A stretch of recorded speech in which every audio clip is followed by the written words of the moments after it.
Good evening, everyone. Good evening. Sorry to interrupt your conversations.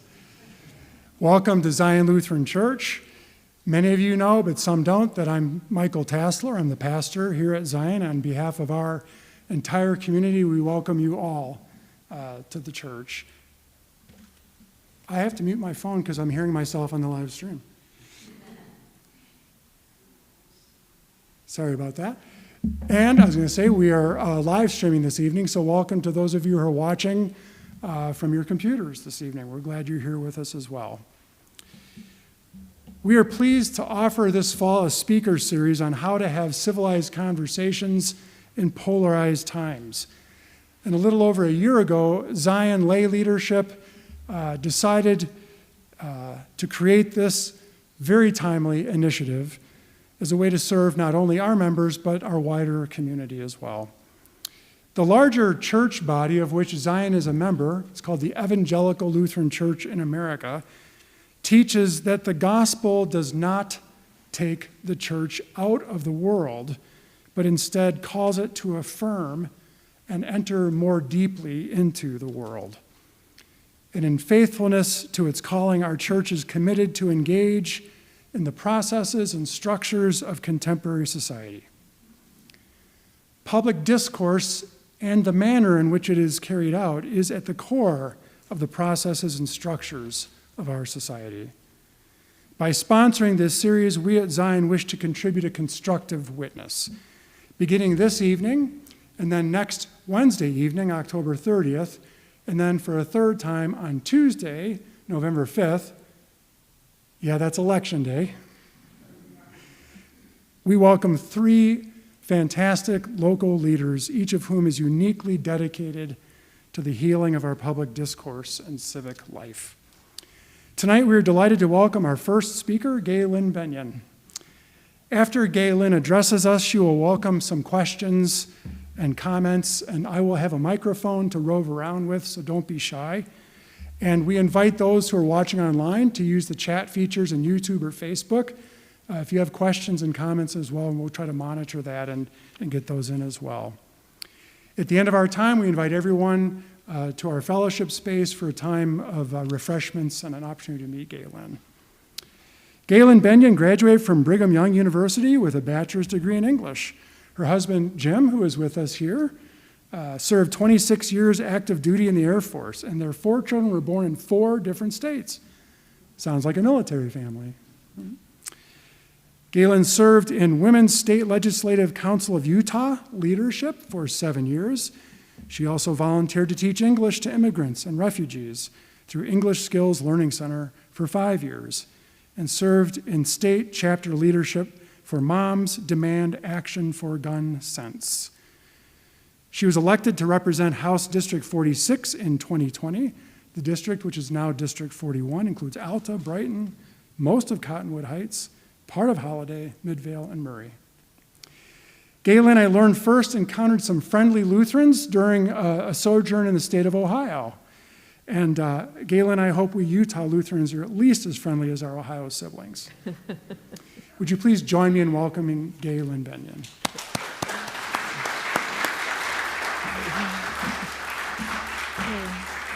Hi.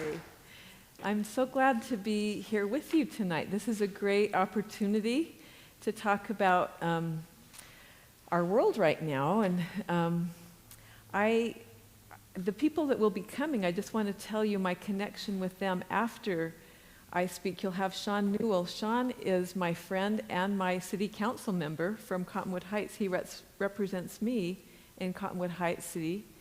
And then Felicia leads the Utah Citizen Diplomacy. And I have met with people from Tajikistan and from South Africa, countries to talk about the climate, from Tajikistan to talk about religion and the separation of religion and our state in government. So I think you're in for a treat with the people coming. So through the introduction, you know a little bit about me, but I would like to explain a little bit more about what brought me to be serving in public office. What motivated me to come to the doors of people the way that I have. So when we moved back to Utah, I had not worked since our oldest was born. We moved back in 2012, and I had not worked outside of our home since our oldest was born in 1989. As a military family, with my husband working long hours and our moves around the country, it just didn't make sense for me to be anywhere but with our 4 kids. So when we came back here, it's a time for me to decide, what am I going to do? Our youngest was in high school, just starting at Alta High School, and I could go back to work. What am I going to do with my life? We went to the baptism for someone into our congregation, and because we went, I think I was assigned to be her ministering partner to go visit other women, and I could not find a time. She was so busy. She was involved with Rotary Club and Boys and Girls Club, and I said, wow, please help me find how I can be involved in our community, because I'm new back to Utah. And the organization that she involved me with is called Women's State Legislative Council of Utah. We are so lucky to have this organization in Utah. It's 104 years old, and its goal is to be nonpartisan. And the bylaws of this group dictate that every 2 years, all of the members in the leadership are newly elected, and that they rotate between the 2 parties or independents, so that literally it is kept nonpartisan or bipartisan clearly through that structure. And it has been a great thing to be involved with Women's State Legislative Council. They meet at the Capitol during the session. They have a meeting tomorrow at noon. If you want to join them, they'll be at the Capitol. They meet twice. They have a national and a state issues meeting in the fall. But during the session, they're at the Capitol every Wednesday at noon. They hear both sides of bills that they, by committees, have identified as important bills. And they hear from the sponsor of the bill, if at all possible, and from people opposed to the bill, so that we can, if we want, we can pass a resolution with 2/3 majority in support or against a bill and lobby in the name of this independent, nonpartisan group. So that is what led me to be involved so much in politics. But in that group, and again, that group, one of the women I met there, her husband had run for governor as a Democrat, and she joined the group probably about 2016. She said, I joined this group because I got to the point where I couldn't even talk to people in the other party, and I knew that's not good. So she joined that group and has literally been such a support to women from the other party as they have served for president. And her goal has always been that I want people to trust me. I want to be there for them. So that's the kind of people that are in that group from both sides of the aisle. And what else was I going to say about them? While I was serving in that group, I learned about education from a man who is a past principal of a school, a past teacher. So I learned all about education from him. I've worked with women. One woman, Josie Valdez, has run for state senate, county council, and lieutenant governor, not winning any of those races. But she's been her husband is Mark Wheatley, who has served for 20 years in the legislature, and she's been his campaign manager. So just being around people, I learned so much. But when they asked me, well, what are you going to run for? I would say nothing. I have a wonderful representative. I'm here to learn, to educate myself, and enjoy being around these people. Then in 2020, I had come home from a day skiing with a friend, and on the news they were announcing that Marie Polson was not running for re-election, and that was my representative. Then I started getting texts saying, you should run for that seat. And as I think all of us would think, no, I don't think I really want that. But, they insisted that I really think about that. And with COVID, I needed to decide quickly. We didn't know how long the offices would be open, so literally over a weekend, I made the decision with my husband that our kids are grown, this is a good time for me. Well, mostly grown, yes, they were. So we made the decision that I would do this. And it has been a fascinating experience. And some of the other things that led me to be prepared to run for office. Besides being in Women's State Legislative Council, I think we all find that as we're involved in something, it kind of leads us to more involvement. So I think around in 2019, just the year before, I had joined Moms Demand Action for Gun Sense. And it was my experiences getting to know people that have had their lives forever impacted, their families' lives from gun violence. And we actually, the other time I've been in your building is for meetings with Moms Demand Action for Gun Sense in 2019.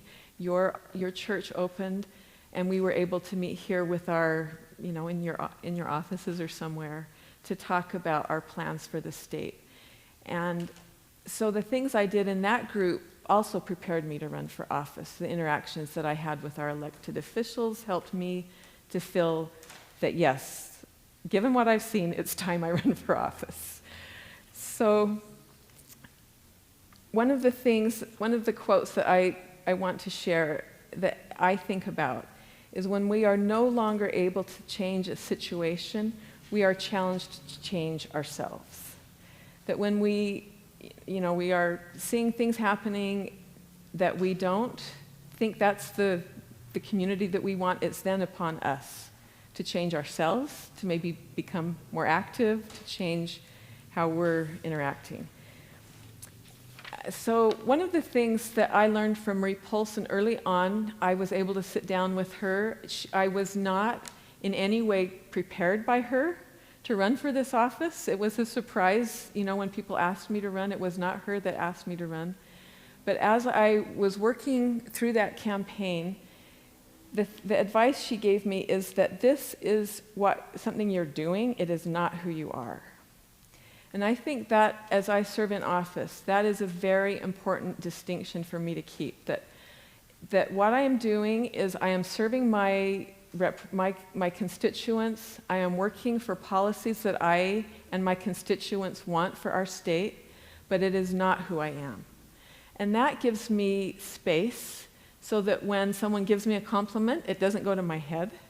That when I have a defeat, when I hit a brick wall, that we don't get what we were working for, I don't take it so personally. It's not about me. I understand this is a complex process and I'm just part of the effort and it's not about me. So I think that's an important distinction for me as an elected official to have.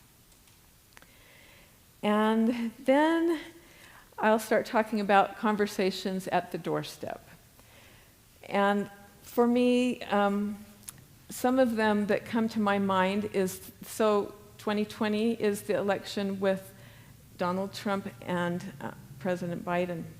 And I would come to every district is different. Some candidates use tools and just go to voters that are persuadable.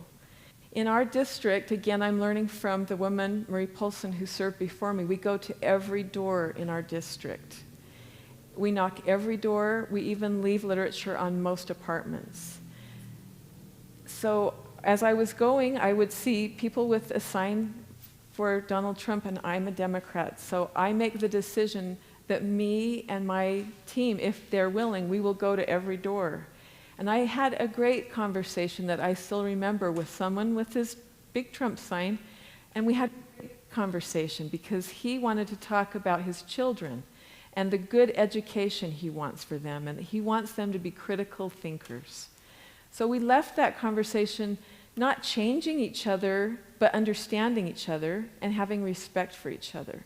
And that is a huge step. And that's is my goal. Because of the legacy I was given by Marie Polson, that's the kind of person that she was, and that's the kind of person that I wanted to emulate as I served in Women's State Legislative Council, to be someone who is respectful and learning, has an open mind. So that's the kind of goal I had as I was always working with my constituents. Of course, that was the year of COVID. So one of the conversations that I had repeatedly was about whether we're going to have masks or not, whether we're going to have the vaccines or not. And my husband being a physician and my understanding of science, I'm for the masks, I'm for science and the vaccines. But it was a time of a lot of confusion. We were washing vegetables, we were, washing everything we brought home from the store. We were doing some things that later didn't prove to be necessary. And I had a certain gentleman call me several times, and we would have good discussions. And that trust and that respect has continued to the point that in July this year, I had a town hall on education, and he came and introduced himself. It was the first time for us to meet in person. So we've had this conversation now a good 3.5 years or 4 years. And that he came to the town hall, and we walked out together, and later one of my friends sent me a text saying, "That's strange, this man with a Trump bumper sticker came to your town hall." And I said, "No, that is not strange. He is my constituent. I respect him. I have a relationship with him. I want us to learn together." And so that to me is a sign that I'm reaching my goals, that this gentleman and I are continuing forward. He just sent me an email today about elections. He does not support our lieutenant governor. He doesn't. So again, we're seeing our electoral process from a very different perspective, and I'm going to send a very thoughtful response to him, trying to educate him, but also understanding his concerns, which I understand where they're coming from, because he supports totally the caucus process, where many of us see that as closing us out. So there's a long history to where he's coming from. Let's see. This year, I had one of my most memorable conversations comes from someone from the Republican Party. When I knocked on his door, he wanted to talk about his decision not to vote Republican any longer. And he wanted to talk quite a long time. We talked, and then I went on to some more doors, and then he came and found me again. And I think for some people, when we're at their door, it's almost like a confessional. Maybe they don't have anyone in their family or their circle that they can share their changing perspective with. And so this is his time, he wants to engage. And so that's really important. Me and my husband and our volunteers, we have great volunteers in our district, and we help people understand the importance of their vote, that we're taking the time to come to their door and validate the importance of their vote. So I've had a little girl jump up and down, run to get her grandma to say, "Look, Grandma, it's a girl, it's a woman, she's running for office, come see," I think that's so important. That's part of why Marie and Karen Morgan before her ran for office, is to show that women can do a good job representing us in office. And then this year, I've had a couple people tell me, this is the first time I've talked with an elected official. So this is an important process for them to know we are just same people like them. I just want to hear from them, and I want to represent them. I want to be their voice as much as I can, and to also educate them. I send an email to about 600 people, and about half of them get read every time I send it. So that I try to educate my constituents about the things that I'm learning about Great Salt Lake, or about housing, or about any of the issues I'm learning about. Some people close a door right as soon as they see me or my husband. And one of the quotes that I want to share is, "When dealing with people, remember you're dealing with creatures of emotion." So again, it's just something I'm doing. It's not me personally. that they're rejecting, right? They are rejecting some of the things that they know I stand for. And I don't take that personally. So it's part of giving each other space for those heart-held beliefs. Okay, yeah. Some of our volunteers, the last thing I'll say about this is some of our volunteers have brought in more volunteers. One of them is a retired art teacher, and she's brought in like 4 volunteers this year alone. And one of them, she said that woman just needed purpose. She really wasn't connected to our community. She's new here. So this is a healthy way of connecting with people in our area and getting to know our area. Then, now I will spend a few minutes talking about what it's like going to the doorstep of the people I'm at with in the legislature. And again, I try to keep a goal of remembering the humanity in each one of them. And I'll talk about Phil Lyman. He is in the news right now. We all know his name. And if you didn't know from before, he's been in the House, I think, just about as long as I have. I think just right 4 years like me. And before that, he was a county commissioner, I think, in San Juan, and he led a group of people illegally into Recapture Canyon and had, consequences, legal consequences for that, and was pardoned by a president. And so you can have all that in your mind about him, and he literally probably helped defeat one of my good bills, So I can have negative thoughts about him, but this last legislative session, we had a bill sponsored by Senator Luz Escamilla to expand Medicare to include native healing practices so that those could be reimbursed by the federal government if our state would include them. And it made it through the Senate committee, the Senate floor, and then it came to the House floor, and it was being pretty strongly debated in the House. I think it might have failed because of the arguments being brought, and Phil Lyman stood in support of that bill. He talked about the treaties that we had signed with these people and the respect that we must give to their native practices, and that bill passed.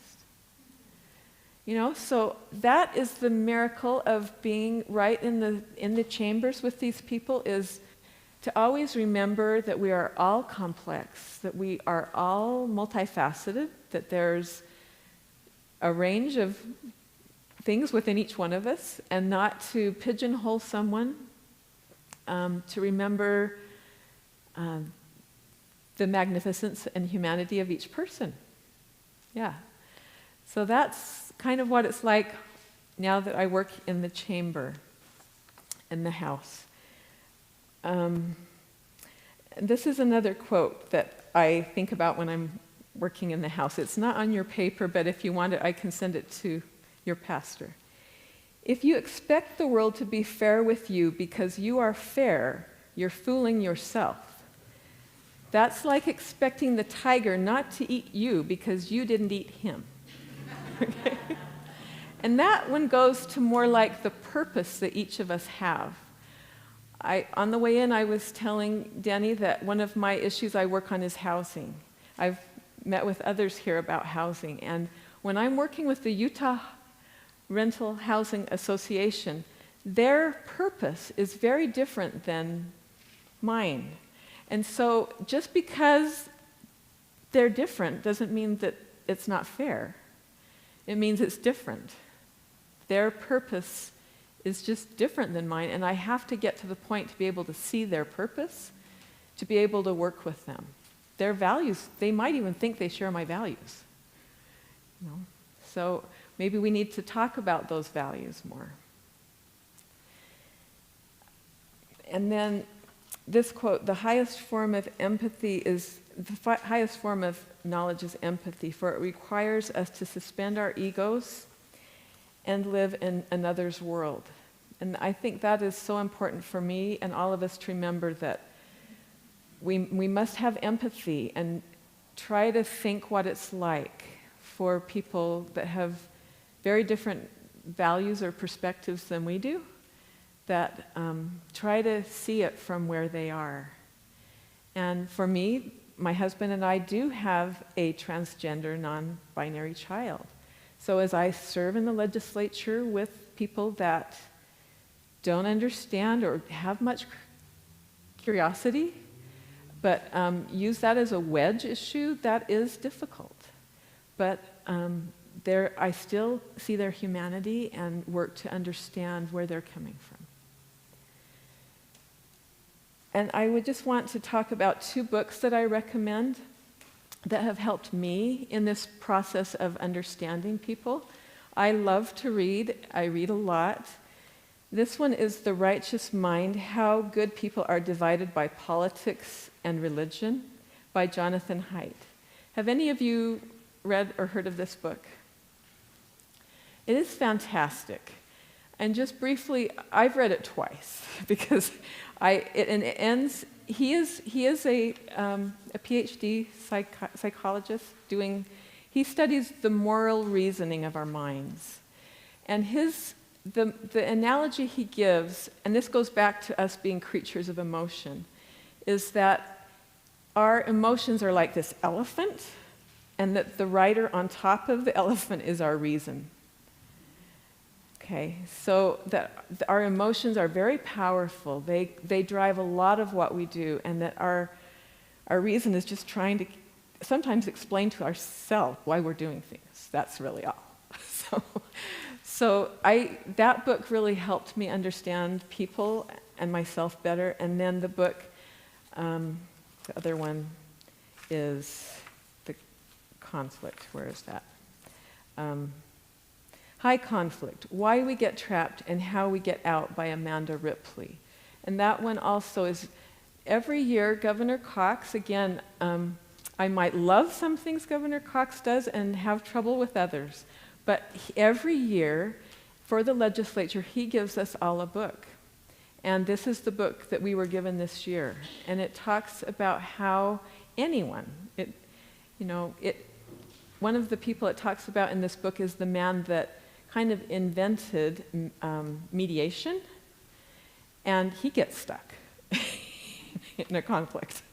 So it can happen to any of us, and there are things that we can use to help ourselves pull out of them.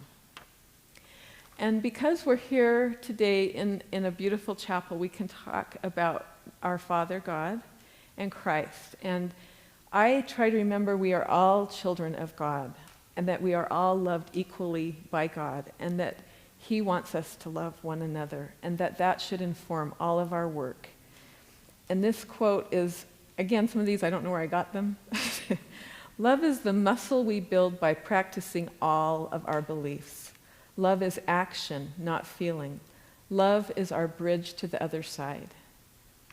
So that is what we have to have for people in our families, in our neighborhoods, that are seeing this world so differently. And one of the last things I'll do is share my latest adventure on social media. So I rarely post on the national issues on social media. I'm not on social media a lot, and I try to keep my social media posts to being educational and non-confrontational. That's my goal. But about 2 weeks ago, there were some really strong.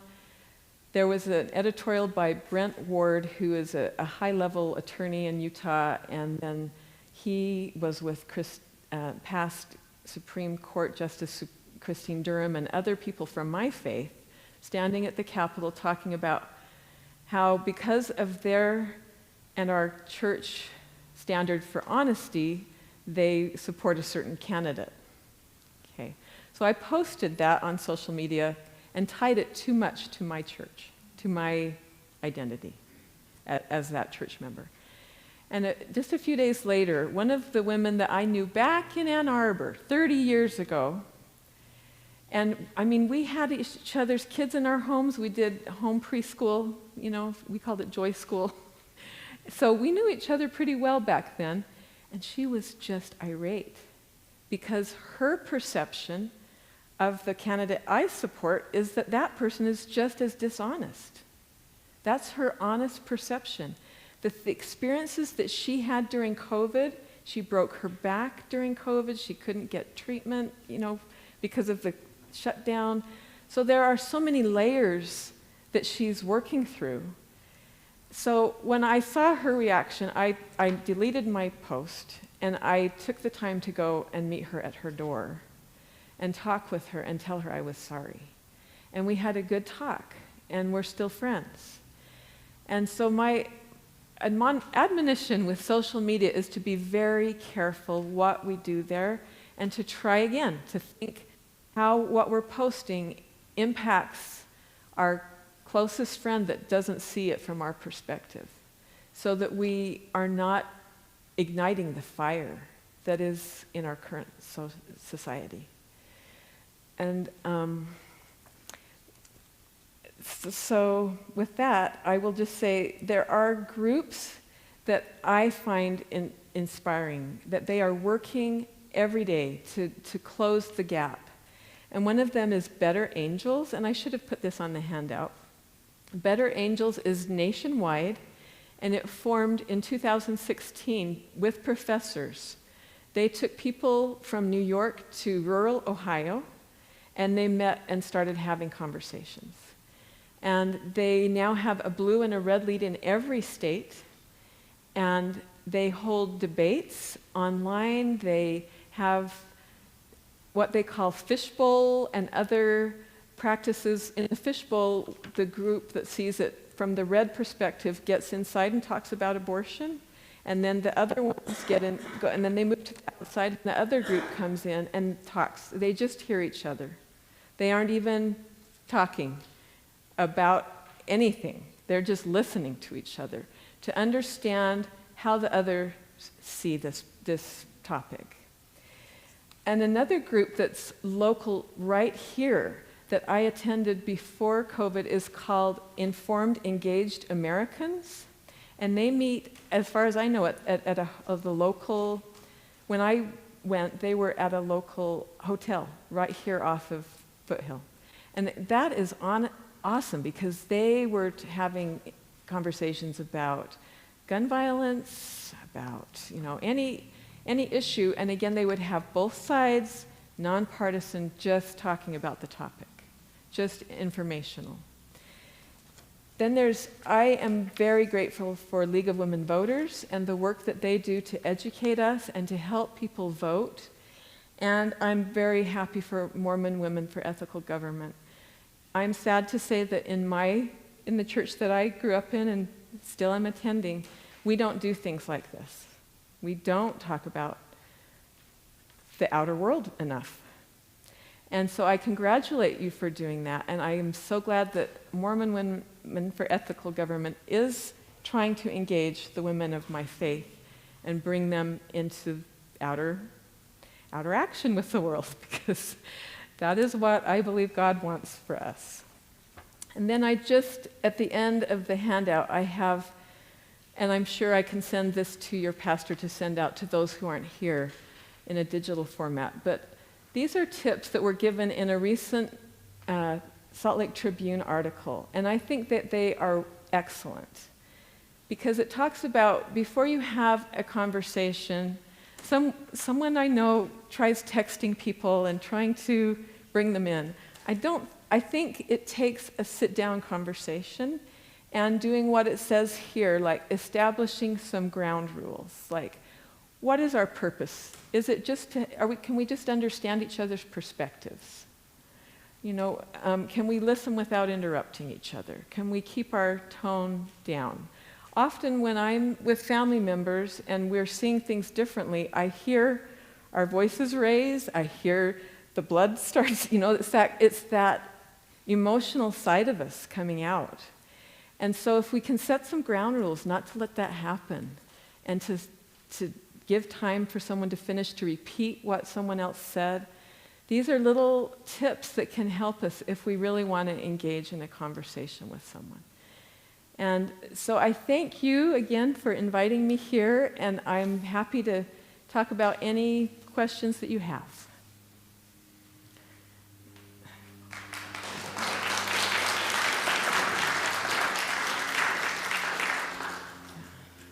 Is this on? It is on. Would anybody like to ask a question or make a comment? It's helpful if you use a microphone. John.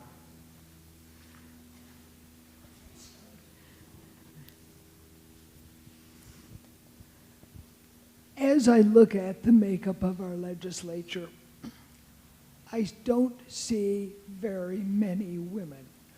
Do you find that it is more challenging to have a conversation with a guy and be taken seriously?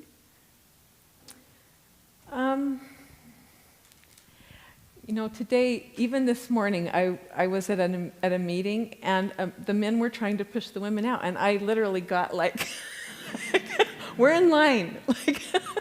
So there is that dynamic. And somebody here asked if I know Representative Doug Owens, and he and I work really hard on the Great Salt Lake and water issues. And I am grateful, it's not just me, that I do have a man ally in that work, because we have a bipartisan Great Salt Lake caucus. It's holding on by a thread.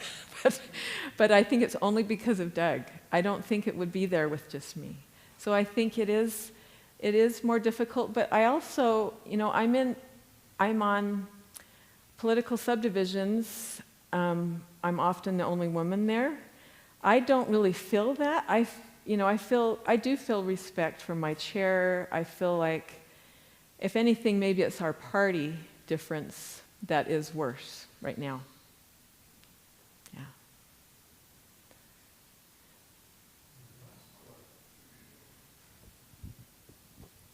First of all, thank you for coming tonight. It's been a pleasure to hear you speak here. I'm just really curious, especially in Utah, what percentage of politicians here do you feel, given this polarized environment, are really like yourself that are trying to bridge the gap? Yeah. At the state level, it's I know them. Like Representative Doug Welton is from Payson. He came in the same time I did. He is a teacher. He teaches debate and Japanese in Payson. And he's great. So there are, and then it's a shifting dynamic. This year we're losing Representative Marcia Judkins, who serves from Provo and is a champion. Very, very bright, very caring, very open to ideas. So I don't know if I want to put a percentage on it. It's probably, part of the problem in our state is people that served for over 20 years, and that's both parties. And that's our system where it's just so hard for someone. This is a year where we have a lot of people running, though. There are nationwide, I think I heard it's like 70% of candidates are unopposed nationwide. So it's a problem nationwide not to have enough candidates that are, and then it's the quality of candidate. I don't know if any of you, out where I am, there's John Arthur is running for State Board of Education, and Molly Hart is a PhD that currently holds the seat. And he has, in his posts online, said, isn't it wonderful to have two great candidates? That's the way it should be, that you have, even if their perspectives are different, they're both qualified. That's the goal, I think, is that, because I have been in my party at times not able to vote for a Senate candidate that I see as unqualified. So I think that's part of our issue, is getting enough people to run for office that we have good choices around the state. I hope that answers your question. Yeah. What do you do, or how do you react when you sense that somebody doesn't really want to debate, they just want to own you, they just want to dominate you? And how do you keep that great, calm voice that you have? Yeah, well, my husband can tell you that I have other voices. That I know how to use other voices. But, so I know that I have to work with these people. You know, the people, again, it's mostly, I'm going to say, on housing. But what if they try to trigger you? How do you deal with it? They just want to make you angry. And I don't think that, it's more that they are just so clear at setting their boundaries. You know, yeah, that's the hard part, is like, they have such power, and they'll let me know. And I know, and they've shown me. Like multiple ways they've shown me. So that's the struggle, is how do I work with them with that power dynamic? It's not that they are rude to me or try to get my emotions going. It's more that I know the power dynamic multiple ways on that housing. And so how can I engage in ways that are still meaningful? And I really have to say I haven't been successful. Marcia Judkins has, but maybe it's because they wheedle them down to it's almost nothing. I mean, really. The policy is whittled down to where it's, what have we done? Yeah. So I'm going to ask a question. I was going to ask a question about power, because I think that is the biggest problem we have right now, is people want these positions because of the power they get, especially our federal and the federal level, national level senators. I mean, the senators have so much power. And we know that power corrupts the brain, and it feels now, you know, you have someone running for national office who wants to get rid of the papers if they're going to fact check him. So lies, and this is going on across the globe. It's not just in the United States. It's going on in Poland. It's going on in Hungary. It's just lies to make people fearful, to make people make decisions that are against their own best interests. How do you deal with when someone looks you in the face and really slams you down because of power and knows they can just lie? They just lie. That is so sad in our country, and it is money that is also in this bad thing that we know we passed, that Citizens United, that corporations have so many powers now. And just this week I was in an event where an older lobbyist was saying the lobbyists right now have so much money, it scares him. So this is a great concern for our country. How we're going to fix that is a long work that we have ahead of us. So I don't have all the answers. Because I think the electorate feels powerless, because, and so that's worrisome, because I'm looking around today, and I don't want to say anything, but we're all kind of old right here. But I go to the university and I'm around young people, and they do feel powerless, and that scares me. That scares me that they don't feel like they have a voice, because there are people with so much more power. And this is where, you know, even this morning we had a meeting, and I'm going to forget his last name. Benji was here. And Benji is like 26. And since he was 10, he's been involved. He was inspired by a debate he heard between Barack Obama and Biden and McCain. Thank you, McCain. He was inspired by that debate when he was 10 and started canvassing for McCain.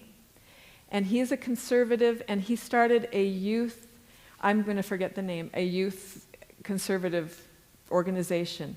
That his organization is the way that Representative John Curtis got involved in climate. And Representative John Curtis has started a conservative climate caucus with 86 members of Congress that are Republicans in that caucus. That is huge. And I attended this last week the Conservative Climate Caucus Summit that he holds yearly at Utah Valley University. And some of those presentations I might not think are totally the science I am behind, but then he had Dr. Catherine Hayhoe, who is the lead scientist for the Nature Conservancy. She was the closing speaker, and clearly, beautifully, through slides and her speech, showed how global warming is not new science. It's been around since the 1800s. And that it's like putting a blanket on the earth. It's just keeping it too hot. And that it had a cute little earth face going, like, you know. So, I mean, she was a powerful speaker, and he had people from the other side talking, listening about climate. So and he is all about making it nonpartisan. He does have Democrats in his office. When you call, there are actually Democrats working. Yeah. Young Democrats. Yeah. You get to choose. Sometimes they know, if they know you, Yeah. they know you're a Democrat, they'll get you. So, Because if they can hear you better, your concerns, than the kids who are. I think there are young people that are very disengaged because it's overwhelming if they have student debt and then they look at the housing prices and they wonder where they're ever going to be able to get into this system, that it's always going to be oppressing them down. So, but on the other hand, the interns that I have been able to work with are just so amazing. I mean, I'm just blown away. Like the first intern I had 4 years ago, he was a freshman and he's finished his PhD. I mean, his master's at the U in 4 years. He's been through undergrad and grad in 4 years. I am the woman that I had a young woman that I knew in Moms Demand Action for Gun Sense be my volunteer intern after my first time in the legislature, and she has finished her degree at Willamette University, and she's got a high-level job helping with criminal justice in Baltimore, Maryland. I mean, I am amazed by what they're doing. So I think it's a mix for our young people of the ones that are really getting engaged and the ones that are, and it probably has to do with our socioeconomics, because we lost seats in my party on the West Side. And I think a lot of the West Side that used to be Democratic is losing, they're either not voting or they're seeing that our party is somehow not reaching their goals, their needs. So that's concerning that we're not. Today, the young man, Benji, whose last name I forgot, I can email you, he's written a book about climate and how this is all of us wanting to leave the earth better for our children.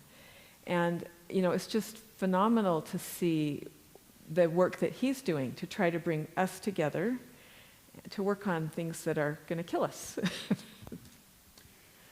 I just wanted to share that one of our online viewers wanted to say this. Thank you for sharing your insights with us and for being a voice of reason in the Utah legislature. Thank you. Yeah. I guess she's got a hand. Do you find that the Republican representatives take as much time to understand the Democrats in their voting and even understand that they're going to disagree with us? You know, so these last 2 sessions have been very difficult in the legislature. One of my colleagues is Carol Spackman-Moss. She's been serving 24 years. And she would say this last session was like none other. Before these last 2 years, they would bring the big nasty bills at the end. But now they just bring them right at the beginning. And they just get them done right at the beginning. Because they know they have a supermajority. They have the votes to do whatever they want. They can overrule the governor's veto. They have that supermajority. So that makes it really hard. But I have to say that Speaker Schultz has come into our caucus to talk with us like 3 times. And that I never had the past speaker do that. And he listened, you know, to some of our concerns. He did. I mean, I think the harder problem is for me and my committees to get my committee members to understand. I had a bill last session for riparian corridors that was really pretty brilliant because it was brought to me from one of my constituents who's a professor at the U, and we had a working group all summer with like 50 people, and we met every other week, and we really did our homework, but the Property Rights Coalition says this is a taking if we ever, even think about limiting our, land use near the water. And so it didn't go anywhere. So that's the harder thing is these conversations are so big and our session is 45 days. And that includes the weekends. So, and we passed 950 bills in that time. So it is, that's why our interim session that we have once a month is very important. We talk about things. We had Representative Ray Ward bring a very bold bill about housing. He said, let's just say you can have an ADU in your backyard, an external ADU anywhere in the state. That's pretty bold because, think of your neighbors all putting a small house in their backyard. And how would that be? But he is addressing a huge problem that we have. I can't show you the graph, but the size of our houses is going up, and the size of our families is going down. Like they are on opposites. And for me, that is clearly wealth inequality. That's people that have money building bigger homes than they need, and people having smaller families because they can't afford even to get married or to start a family or to have kids, or their priorities also changing, but economics being part of that. So, I don't know where I started there.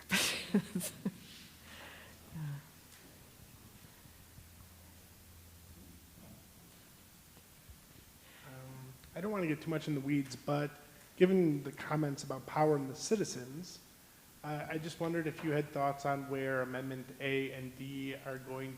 I don't think they're dead.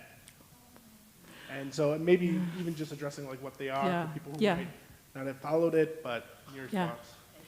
So Amendment A would have taken off the constitutional requirement for income tax to be for public education, which we have already added higher ed for income tax, already added 2 years ago children with medical needs to that funding. And this would have taken away and said, we just promise that we will adequately fund education. And UEA was opposed because they don't adequately fund education now, even with that mandate. And so, I was today talking with one of my Republican colleagues who has worked on the education issues, and she's not running again. And she was saying, well, we just don't have the money. Well, I don't agree. We keep lowering our tax rate, we keep adding money to the rainy day fund, we keep having excuses for not funding education. When we have a vibrant economy. We could lower class sizes, we could do these things.